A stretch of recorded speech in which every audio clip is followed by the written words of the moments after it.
If you are over 60 and walking every single day thinking you are improving your health, stop for a moment and listen carefully. I hear this question almost every week in my research lab and clinical consultations. Doctor, I walk 10,000 steps daily. Why are my legs still swollen and painful? Just recently, a 68-year-old patient named Harold came to see me with severe leg pain. He had been walking religiously for 15 years, every single morning without fail. He walked his neighborhood for 45 minutes. No rest days, no variation, just consistent daily walking. What surprised him was this. His leg circulation had deteriorated significantly despite all that exercise. He was not being lazy. He was making one critical mistake about how walking actually affects blood flow in aging legs. New research shows that one very common walking pattern, especially in adults over 60, can damage leg circulation and increase your risk of dangerous blood clots, chronic venous insufficiency, and even heart complications. I'm Dr. Michael Chen, vascular research scientist and circulation specialist. And in this video, I will explain that mistake, why even dedicated walkers make it, and the 5 proven ways to walk correctly so you protect your leg circulation instead of destroying it. Before we dive in, drop a comment with your age and where you're watching from today. Have you been walking every single day without rest, or are you experiencing leg swelling despite regular exercise? Write your answer below because your experience helps our entire community. And hit that subscribe button because I share life-saving health strategies like this every week to help you thrive after 60. Most people believe that walking every day, without exception, is the healthiest approach to cardiovascular fitness. But in adults over 60, that assumption can be dangerously wrong for your leg circulation. Walking is beneficial. Nobody disputes that. But the way most seniors walk, the frequency they choose, and the complete lack of recovery days creates a perfect storm for circulation damage. Without proper rest and variation, the very exercise meant to help your legs can actually harm them. Here is the problem. As we age, our venous system, the network of veins that returns blood from your legs back to your heart, becomes less efficient. The tiny one-way valves inside your leg veins that prevent blood from flowing backward start to weaken. Your calf muscles, which act as a pumping mechanism to push blood upward, lose strength and elasticity. Your blood vessels become stiffer and less responsive. Each of these changes makes circulation more difficult. By the age of 60, more than 40% of adults have some degree of venous insufficiency. That means their leg veins struggle to pump blood back up to the heart efficiently. When you walk every single day without rest, you are asking an already compromised system to work continuously without recovery time. I saw this clearly with one of my patients named Dorothy, age 71. She was a fitness enthusiast who prided herself on never missing a day of walking. Rain or shine, sore or not, she walked 5 miles every morning. She thought rest days were for lazy people. Over 3 years, she developed increasingly severe leg swelling. Her ankles looked puffy by evening. Dark discoloration appeared around her lower calves. Spider veins multiplied across her legs. When she finally came to see me, ultrasound revealed significant venous insufficiency. Her vein valves were damaged. Blood was pooling in her lower legs instead of returning efficiently to her heart. What most people do not realize is that continuous walking without rest does not give damaged veins time to recover. The inflammation builds day after day. The valves weaken further. The circulation problem gets progressively worse while you think you are doing something healthy. In older adults, walking every day without strategic rest often means accelerating venous damage rather than preventing it. This is why so many dedicated walkers develop circulation problems despite their best intentions. Now, here is where the first major mistake happens. Most seniors treat walking like a simple cardio exercise where more is always better. They assume daily consistency trumps everything else. But in people over 60, this approach often backfires for leg circulation. Healthy circulation requires a balance of activity and recovery, not relentless daily stress. With age, your body's ability to repair microdamage from exercise decreases. Inflammation takes longer to resolve. Tissue recovery requires more time. Without rest days, cumulative damage exceeds your body's repair capacity. This is not rare. It is extremely common. That 68-year-old patient Harold I mentioned earlier was walking 45 minutes every single morning. Same pace, same route, same frequency. 0 rest days for 15 years. He thought he was being disciplined, yet his venous insufficiency was worsening month by month.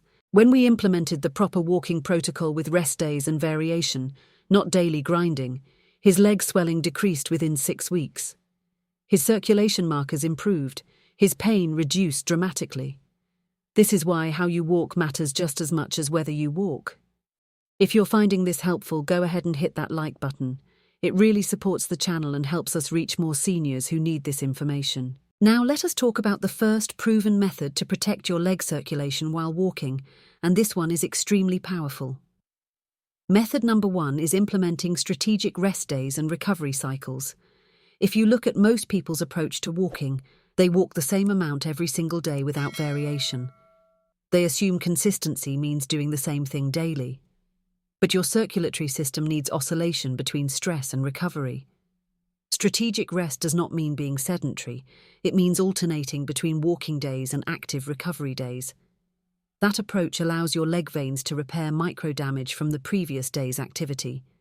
In adults over 60, implementing rest days determines whether walking helps or harms circulation. I saw this with a patient named Robert, aged 66. He had been walking 8,000 steps daily for 5 years. He developed chronic leg fatigue and visible varicose veins. His legs ached constantly by evening. We restructured his walking pattern completely. Instead of 8,000 steps every single day, he walked 10,000 steps on Monday, Wednesday, and Friday. On Tuesday, Thursday, and Saturday, he did gentle stretching, light yoga, and used a stationary bike for 15 minutes at low resistance. Sunday was complete rest. Within 8 weeks, his leg fatigue improved dramatically. His evening swelling decreased by 60%. His vein health stabilized. The ultrasound follow-up showed his venous insufficiency had not progressed further. Without those rest days, his condition would have continued worsening. Research shows that muscles and blood vessels need 24 to 48 hours to fully recover from moderate exercise stress. Walking creates micro-tears in muscle fibers. It triggers inflammatory responses in blood vessel walls. It stresses the venous valves during the pumping action of walking. All of this is normal and healthy if followed by adequate recovery. But when you walk again before full recovery occurs, you layer new damage on top of incompletely healed tissue. Over months and years, this cumulative damage leads to chronic venous insufficiency, persistent inflammation in vessel walls, weakened or damaged vein valves, and increased risk of blood clots. Another critical factor is understanding that rest days improve performance on walking days. When you give your body time to recover, you walk with better form, stronger muscles, and more efficient circulation. I had a patient aged 73 who resisted rest days initially. She believed that skipping even one day would ruin her progress. After I showed her the research, she reluctantly tried alternating walking with rest. Within 1 month, she reported feeling stronger on her walking days. Her pace improved, her endurance increased, her legs felt lighter.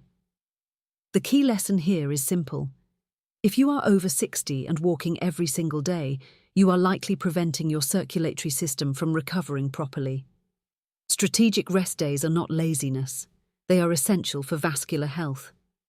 Now we come to the second proven method, and this one saves thousands of seniors from serious circulation problems every year. Method number 2 is varying your walking intensity and incorporating interval patterns.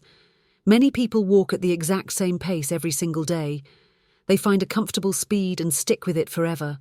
Same intensity, same heart rate, same effort level. This approach creates stagnation in your circulatory system. Your blood vessels adapt to predictable stress. When adaptation occurs without new challenges, circulation efficiency actually decreases over time. I saw this pattern in a 70-year-old patient named Margaret. She walked her neighborhood at exactly 2.5 miles per hour for 30 minutes daily.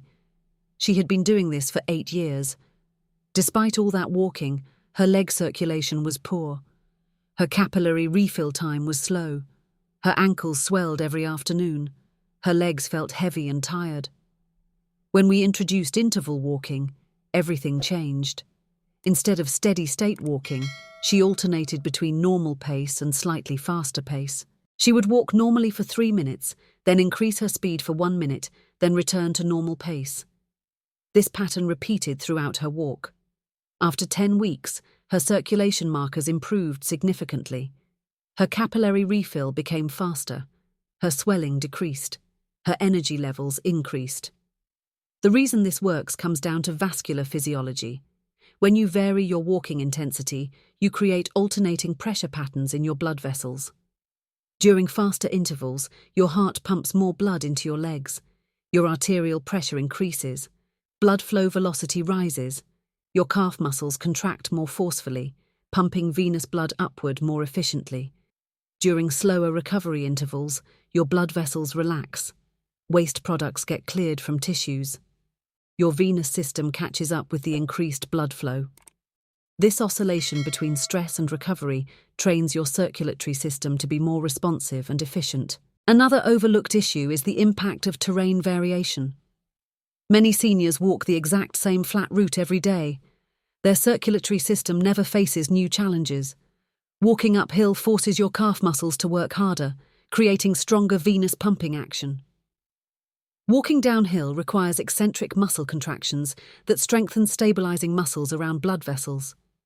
Varied terrain creates comprehensive circulatory training that flat walking cannot provide. I had a patient aged 69 who only walked on perfectly flat sidewalks. When we added gentle hills to his route twice per week, his calf muscle strength improved within 6 weeks. His venous return became more efficient. His leg swelling decreased noticeably. The practical application looks like this. Instead of walking the same flat route at the same pace every day, you walk varied routes with different terrain 3 to 4 days per week. You incorporate interval training at least twice weekly, alternating between normal and faster pace. You include 1 longer, slower walk per week for endurance. You take 2 to 3 complete rest days or active recovery days weekly. This variation challenges your circulatory system in multiple ways while providing adequate recovery time. Together, these patterns dramatically improve venous health compared to monotonous daily walking. By this point, you may realize something important. Most seniors are not walking wrong because they are lazy. They are walking wrong because they are following outdated advice that treats all exercise the same. Walking is unique because it directly affects venous return through calf muscle pumping. Generic exercise advice does not account for this vascular specificity. Now, let me walk you through the third proven method for protecting leg circulation. This is the approach I use with my own patients over 60. Method number 3 is incorporating compression strategies and elevation techniques. For most seniors, walking alone is not sufficient to maintain healthy leg circulation. The venous system needs additional support, especially in people with existing circulation compromise. Compression garments work by applying graduated pressure to your legs. The pressure is strongest at the ankle and gradually decreases as it moves up your leg. This pressure pattern assists your veins in pumping blood upward against gravity. It prevents blood from pooling in your lower legs. It reduces swelling and inflammation in vessel walls. These are active support tools, not passive solutions. Your body still does the work of circulating blood, but compression reduces the strain on weakened vein valves. I had a patient named Thomas, age 72, who developed significant leg swelling despite following a good walking routine. He walked 4 days per week with rest days. He varied his intensity, but his legs still swelled badly by evening. We added medical-grade compression socks, 15 to 20 mm H-ring pressure, worn during walking and throughout the day. Within 3 weeks, his swelling decreased by 70%. His legs felt lighter. His walking performance improved because his circulation was more efficient. The appropriate use of compression requires understanding pressure levels. For mild circulation issues, 15 to 20 mm compression is appropriate. For moderate venous insufficiency, 20 to 30 mm may be necessary. For severe circulation problems, 30 to 40 mm medical-grade compression is needed. These are not generic support socks from the drugstore. Medical compression garments provide precise, graduated pressure scientifically designed to improve venous return. Always consult with a vascular specialist before using compression above 20 mm max, because improper use can cause problems in people with arterial disease. Elevation techniques are equally important. After walking, elevating your legs above heart level for 15 to 20 minutes allows gravity to assist venous return. Blood that has pooled in your lower legs during walking drains back toward your heart more easily. Inflammation decreases, swelling reduces. Vein valves experience less pressure, allowing them to recover. A common effective approach is walking in the morning, wearing compression during activity, then elevating legs for 20 minutes in the afternoon. Some people need more frequent elevation initially, then less as circulation improves. This is not a replacement for proper walking technique. Compression and elevation are supplementary tools. Fourth, understanding when compression is not appropriate. People with peripheral artery disease, where blood flow to the legs is compromised, should not use compression without medical supervision. Compression can worsen arterial insufficiency. Never use compression if you have numbness, severe arterial blockages, or uncontrolled heart failure. Always get vascular screening before starting compression therapy. Fifth, leg exercises beyond walking. Simple calf raises, ankle circles, and toe flexion exercises strengthen the muscle pump that drives venous return. I recommend doing 10 to 15 calf raises 3 times daily, even on rest days from walking. These small exercises maintain muscle tone without adding circulatory stress. Sixth, hydration status matters. Dehydration thickens your blood, making it harder to pump through veins. Proper hydration keeps blood viscosity optimal for efficient circulation. Aim for half your body weight in ounces of water daily unless your doctor restricts fluids. Seventh, foot and ankle mobility. Stiff ankles reduce the effectiveness of your calf muscle pump during walking. Daily ankle mobility exercises improve the pumping efficiency of every step you take. I had a patient aged 75 who followed this combined protocol. She walked 4 days weekly with varied intensity. She wore 20 mm compression socks during activity. She elevated her legs twice daily for 20 minutes. She did calf raises and ankle circles every morning. After 12 weeks, her venous insufficiency symptoms improved dramatically. Her swelling decreased. Her skin discoloration faded. Her quality of life improved substantially. That comprehensive approach gave her results that walking alone never could. At this point, it is important to understand one critical truth. Even with perfect walking technique, some people will still develop circulation problems. There are situations where walking modifications alone will not prevent all venous disease. One of the most common issues is genetic predisposition to weak vein valves. If your parents had varicose veins or venous insufficiency, your risk increases significantly. Even perfect walking habits may not fully prevent valve deterioration. Another overlooked factor is occupational history. If you spent decades in jobs requiring prolonged standing, your vein valves may have sustained damage that walking cannot reverse. Nurses, teachers, retail workers, and factory workers often have compromised venous systems from years of standing. Hormonal changes are another silent contributor. Women experience vein valve weakening during pregnancy and menopause due to hormonal effects on blood vessel elasticity. Multiple pregnancies increase this risk substantially. There is also the issue of obesity and inflammation. Excess body weight increases pressure in leg veins. Chronic inflammation damages vessel walls. If these factors are present, walking modifications help, but may not be sufficient without weight loss and anti-inflammatory interventions. Previous blood clots create another layer of complexity. If you have had deep vein thrombosis in the past, your vein valves may be permanently damaged. This condition, called post-thrombotic syndrome, makes circulation problems more likely regardless of walking habits. This is why persistent leg swelling, pain, or skin changes should always be evaluated thoroughly by a vascular specialist. Do not assume that better walking habits will fix everything. Some circulation problems require medical intervention, including sclerotherapy for spider veins, vein ablation procedures for larger varicose veins, or even surgical repair in severe cases. I want to share a quick example. A 74-year-old man came to me frustrated. He had followed all my walking recommendations perfectly for 6 months. Rest days, varied intensity, compression socks, leg elevation, everything. His circulation improved somewhat, but he still had significant varicose veins and leg discomfort. Further evaluation revealed severe valve damage from a blood clot 20 years earlier. He needed vein ablation treatment. Once the correct medical procedure was completed, his symptoms resolved completely. But the walking modifications he had made prepared his circulatory system for successful treatment and faster recovery. Now let us continue with the fourth proven method to protect your leg circulation. Method number 4 is recognizing warning signs that your walking routine is damaging circulation. Many seniors ignore early circulation warning signs, attributing them to normal aging. Leg heaviness gets dismissed as tiredness. Swelling seems like a natural part of getting older. Skin discoloration gets blamed on sun damage. These symptoms are your body's way of signaling that circulation is compromised. Persistent leg swelling that worsens throughout the day is a red flag. Aching or throbbing in your calves during or after walking should be evaluated. Skin discoloration, especially brownish staining around ankles, indicates venous insufficiency.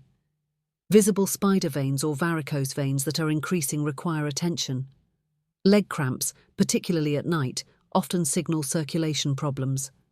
Itching skin on your lower legs without rash can indicate poor circulation. Slow healing of minor cuts or scrapes on your legs suggests inadequate blood flow. Skin that feels tight, shiny, or unusually warm around your ankles needs investigation. I saw this clearly with a 67-year-old patient named Barbara. She experienced increasing leg heaviness for 18 months. She assumed it was just age and kept walking daily without modification. Her legs felt like lead by evening. She needed to elevate them just to feel relief. She ignored these signs because she thought dedicated exercise meant pushing through discomfort. When she finally sought evaluation, ultrasound revealed moderate to severe venous insufficiency. Her vein valves were barely functioning. Blood pooled in her lower legs all day. Treatment started immediately, but earlier recognition would have meant easier intervention. Many seniors confuse muscle soreness with circulation problems. Muscle soreness typically peaks 24 to 48 hours after exercise, then resolves. Circulation problems cause symptoms that worsen throughout the day and improve with elevation. Muscle soreness affects specific muscle groups. Circulation problems cause diffuse heaviness or aching throughout the lower leg. Muscle soreness responds to rest and gentle stretching. Circulation symptoms persist despite rest unless legs are elevated. Learning to distinguish between these helps you recognize circulation problems early. Another critical warning sign is asymmetric swelling. If one leg swells significantly more than the other, this could indicate a blood clot or severe one-sided venous insufficiency. This requires immediate medical evaluation. Never ignore sudden onset of swelling in one leg. Never dismiss sudden increase in leg pain. Never ignore warmth, redness, or tenderness in one calf. These symptoms can indicate deep vein thrombosis, a potentially life-threatening condition. The key principle is this: new leg symptoms that persist beyond 1 week or that progressively worsen should always be evaluated by a vascular specialist. Do not wait for symptoms to become severe. Circulation problems are easiest to treat when detected early. Now we come to the fifth and final proven method to protect your leg circulation. Method number 5 is optimizing nutrition and supplementation for vascular health. This surprises most seniors because they think walking mechanics are the only factor. But your circulation depends heavily on blood vessel health, blood viscosity, and inflammatory status. Your diet directly affects all three. Chronic inflammation damages blood vessel walls and weakens vein valves. High blood sugar makes blood more viscous and harder to pump. Nutritional deficiencies impair the body's ability to repair damaged vessels. Inadequate antioxidants allow oxidative damage to accumulate in circulation. Poor omega-3 intake increases inflammation throughout the vascular system. By optimizing nutrition, you create an internal environment where healthy circulation is possible. This makes proper walking technique even more effective. A 69-year-old patient named Elizabeth had moderate venous insufficiency despite good walking habits. She followed rest days, she varied intensity, she wore compression, but her circulation remained poor. When I reviewed her diet, the problem became clear. She ate almost no vegetables. Her omega-3 intake was negligible. She consumed high amounts of processed foods and refined sugars. Her inflammation markers were elevated. Her homocysteine level, a marker of vascular damage, was more than twice the optimal range. We sat down and had a detailed conversation about vascular nutrition. I explained that her blood vessels are living tissues that require specific nutrients to maintain health and repair damage. Without those nutrients, even perfect walking mechanics cannot overcome the deterioration. Her high-sugar diet was creating inflammation that damaged vessel walls faster than her body could repair them. Her lack of omega-3 fats meant chronic inflammatory signals throughout her vascular system. Her low vegetable intake deprived her of antioxidants that protect vessels from oxidative damage. Her inadequate B vitamins, particularly B6, B12, and folate, caused elevated homocysteine that directly damages blood vessel linings. Elizabeth asked me the same question Thomas asked in the cancer video. What exactly do I need to do? We focused on 4 main nutritional areas: anti-inflammatory eating, vascular support nutrients, blood viscosity optimization, and antioxidant protection. For anti-inflammatory eating, we emphasized foods that reduce vascular inflammation. She added fatty fish like salmon, mackerel, and sardines 4 times per week for omega-3 fatty acids.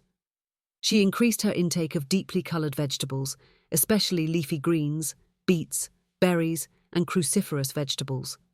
We added extra virgin olive oil as her primary fat source. She incorporated turmeric, ginger, and garlic regularly. She eliminated refined sugars and processed foods almost completely. She replaced white bread and pasta with whole grains and legumes. For vascular support nutrients, we focused on compounds that strengthen blood vessel walls and support valve function. She started taking vitamin C, 1,000 mg daily, which supports collagen production in blood vessel walls. We added citrus bioflavonoids, particularly diosmin and hesperidin, which specifically strengthen vein walls and reduce permeability. She began supplementing with horse chestnut extract, which research shows improves venous tone and reduces leg swelling. We included grapeseed extract for its powerful antioxidant effects on blood vessels. She added vitamin E to protect vessel walls from oxidative damage. For blood viscosity optimization, we addressed factors that make blood easier to pump through veins. She increased her daily water intake to 8 glasses. Proper hydration keeps blood viscosity optimal. We added nattokinase, an enzyme that helps maintain healthy blood flow. She increased her intake of garlic, which has mild blood-thinning properties. We monitored her iron levels because both too little and too much iron can affect blood viscosity. For antioxidant protection, we loaded her diet with compounds that prevent oxidative damage to blood vessels. She ate berries daily for anthocyanins. She drank green tea for catechins. She added dark chocolate in moderation for flavonoids.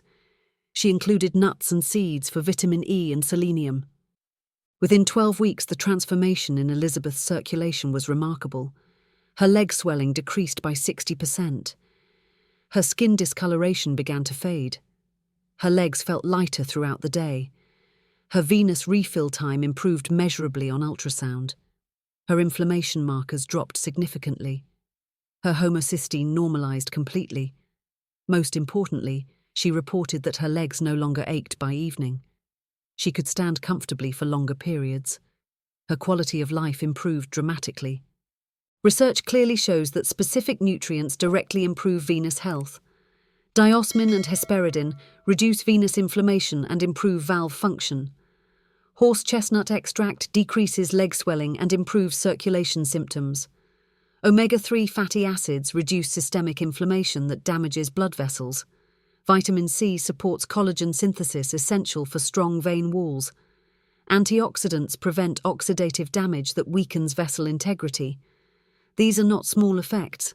Studies show that combining proper nutrition with walking modifications can reduce venous insufficiency symptoms by 40 to 60%. The beautiful thing about nutritional optimization is that every positive change supports every other intervention. When you reduce inflammation, compression works better. When you improve blood vessel strength, rest days allow more complete recovery. When you optimize blood viscosity, interval walking challenges your system more effectively. It is a synergistic approach where all interventions work together. But here is what I want you to understand clearly. This does not replace proper walking technique and rest days. It works with mechanical modifications to provide maximum circulation protection. Think about it this way. Proper walking technique and rest days reduce mechanical stress on your venous system. Optimal nutrition provides the raw materials your body needs to repair and maintain that system. You need both strategies working together. I have seen patients who modified their walking perfectly, but continued eating inflammatory diets high in sugar and processed foods. Their circulation improved somewhat, but not nearly as much as it should have. I have also seen patients who optimized nutrition but continued walking every single day without rest. They reduced inflammation but still damaged their vein valves through overuse. The optimal approach combines both. Walk in a way that supports circulation rather than damaging it. Eat in a way that provides vascular support nutrients and reduces inflammation. Use compression and elevation as supplementary tools. Together, these strategies provide the strongest defense against circulation deterioration. Neither strategy alone is sufficient. Both strategies together provide maximum protection. Before we end, I want to leave you with one final thought. A man in his early 70s came to see me after developing severe circulation problems despite years of dedicated daily walking. His name was Frank. He had been a marathon runner in his younger years. He believed that more exercise was always better. He thought rest days were for weak people. When knee problems ended his running career at age 62, he transitioned to walking.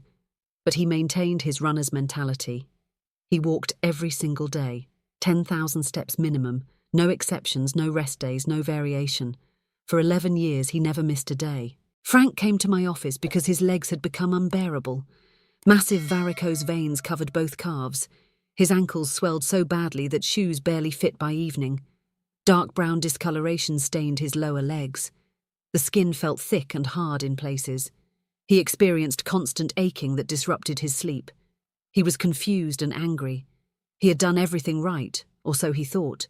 He exercised every single day. He was disciplined and consistent. How could his legs be in such terrible condition?